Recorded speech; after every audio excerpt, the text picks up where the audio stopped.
स्वागत है आप सभी का आपके अपने चैनल द रिटेल इन्वेस्टर में। दोस्तों, यहाँ पर मैं जिस स्टॉक की चर्चा करने वाला हूँ उसका नाम है HDFC बैंक लिमिटेड। जी हाँ, यहाँ पर हम चर्चा करेंगे HDFC बैंक की। और Q4 के नंबर्स के बाद एक बीच में एक तेज़ी देखने को मिली और उसके बाद से अचानक से आप देखेंगे तो स्टॉक में एक भयंकर गिरावट देखने को मिल रही है। इस एक वीडियो में हम चर्चा ये करने वाले हैं कि भाई साहब इतनी ज़्यादा गिरावट HDFC बैंक में ही क्यों हो रही है। क्योंकि अगर आप इसके में देखेंगे तो कोटक बैंक हो गया, ये बैंक तो अच्छा करते परफॉर्म करते दिखाई दे रहे हैं। तो आखिर HDFC बैंक जैसे स्टॉक्स में ऐसा क्या हो गया है कि आपको इस प्रकार की बड़ी गिरावट देखने को मिल रही है दोस्तों, ठीक है। और क्यों आने वाले समय खास करके जो दिसंबर क्वार्टर है, मैं इसी साल के दिसंबर क्वार्टर की बात कर रहा हूँ दोस्तों।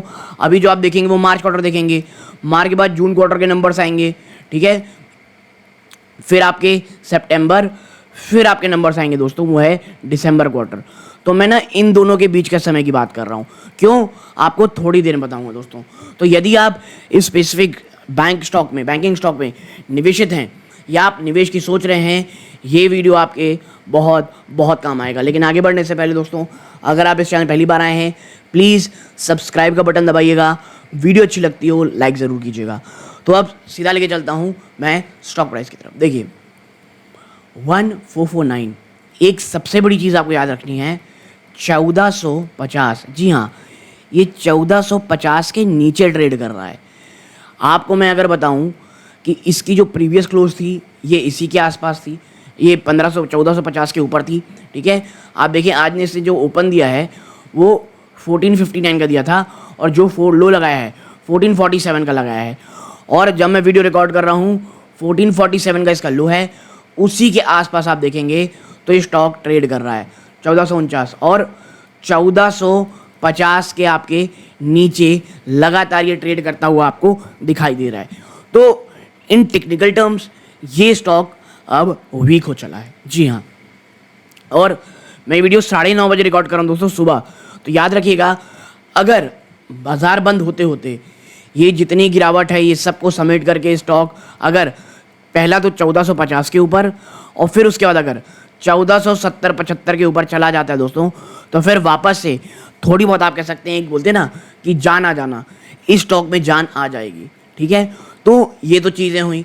और देखिए HDFC बैंक के लिए अगर ये 1450 के नीचे जाता है और क्लोज देता है, जब ये आज जैसे 3:30 बजे बाजार बंद होता है तब तक 1450 के नीचे जाके बंद होता है, तो भैया 1410 से लेकर के 1430, उसके बाद ये 20 रुपये ना, ये जो रेंज है ये इतनी ज़्यादा इंपॉर्टेंट हो जाएगी। क्योंकि आपको बता दूं HDFC बैंक का 52 वीक लो जो है वो 1370 रुपये दोस्तों, कितना है 1370 के आसपास का है, ठीक है। तो ये चीज़ को अपने ध्यान में रखिएगा। तो 1410 से 1430 जो है ये बहुत ही ज़्यादा इंपॉर्टेंट होने वाला है। अब इसके साथ साथ अगर मैं आपको बताऊं, पिछले आप देखें एक साल के अंदर, पिछले एक साल के अंदर इस स्टॉक ने आपको इस स्टॉक ने आपको ऊपरी स्तरों से ये देखिए 15% तक गिरावट दिखाई है। और एक समय तो आप देखें तो स्टॉक 1730 के आसपास था, वहाँ से गिर के 16% हो गया है। और अब ये जो गैप है ना, ये जो आपको देख रहे हैं एक जो ब्रेक डाउन हुआ है, ये एक बहुत बड़ी चीज़ें हैं इस स्टॉक के लिए।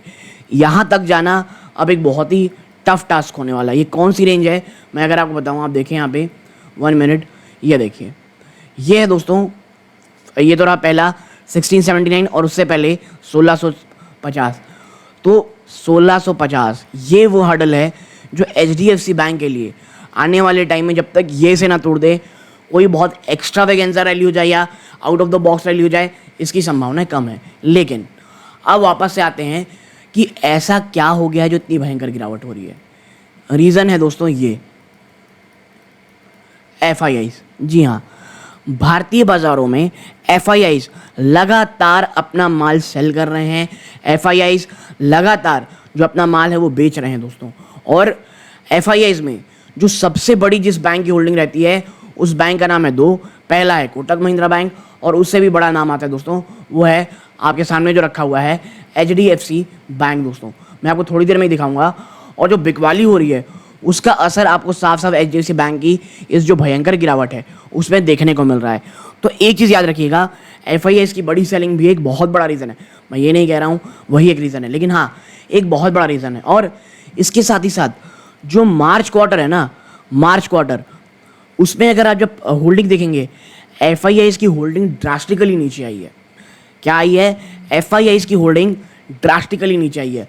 और इसके साथ ही साथ मैं आपको एक और चीज़ बता दूं, ये जो आप कह सकते हैं बाजार है, कई लोगों को भी ये डर लग रहा है कि भाई एफआईआईस निकले पड़े हैं और शुरू के जो 2 फेज़ हुए वहाँ पे जो वोटर टर्नआउट है वो भी बहुत डाउन रहा। क्या ये कुछ निगेटिव संकेत दे रहा है? क्या ये 2004 की हरकत तो नहीं हो रही है दोस्तों?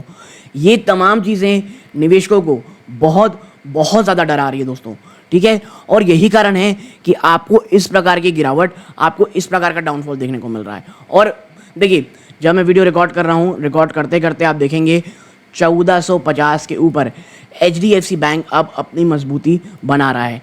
टिकेगा नहीं टिकेगा ये तो दोस्तों 3:30 बजे की हमको बात पता चलेगी। लेकिन अब आते हैं अपने नेक्स्ट इंपॉर्टेंट चीज़ में।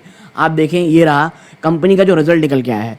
क्वार्टर 4 के नंबर ऑलरेडी आ चुके हैं। आप देखें यहाँ पे 79,434 करोड़ आया है, ठीक है। अब देखिए, आप ईयर ऑन ईयर इसको कंपेयर कर नहीं सकते हो। क्यों?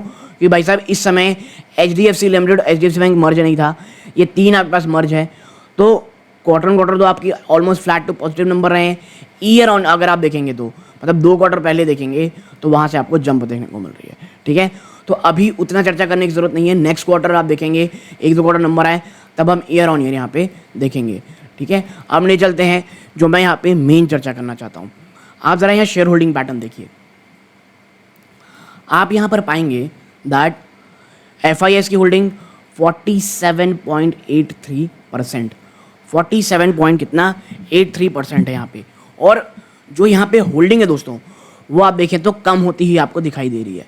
क्या होती दिखाई दे रही है? कम होती हुई आपको दिखाई दे रही है। और यही रीज़न है जो डराने वाली बात है।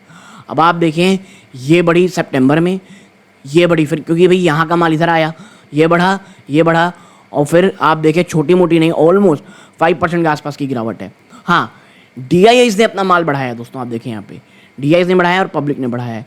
गवर्नमेंट की होल्डिंग भी 0.1% बढ़ी है, तो ये कोई वो नहीं है। लेकिन हाँ, ये जो डर है ना एफआईआईएस का, जो एक बड़ी मात्रा में एफआईआईएस इस स्टॉक से निकल रहे हैं, ये एक बहुत बहुत बड़ा डर है।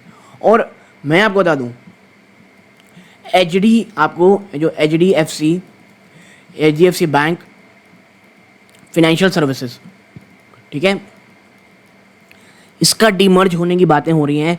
जो मैं आपसे बोल रहा था ना, सितंबर से दिसंबर के क्वार्टर के बीच में, जी हाँ, इस समय बीच की बात हो रही है। और मुझे ऐसा लगता है सितंबर क्वार्टर के जब नंबर्स आएंगे तो कंपनी जो प्लान है कि किस तरह वो डीमर्ज होगा, किस तरह आगे चीज़ें काम करेंगी, उसके ऊपर चर्चा करेगी दोस्तों। और इसीलिए मैं कह रहा हूँ, हड़बड़ाइए नहीं, धीरे धीरे आराम आराम से इस बैंक को एक्यूमुलेट कीजिए, ठीक है। मुझे ये तो नहीं लगता, इसलिए मत कीजिए कि यहाँ से 4-5 गुना हो जाएगा, इसलिए नहीं कीजिए।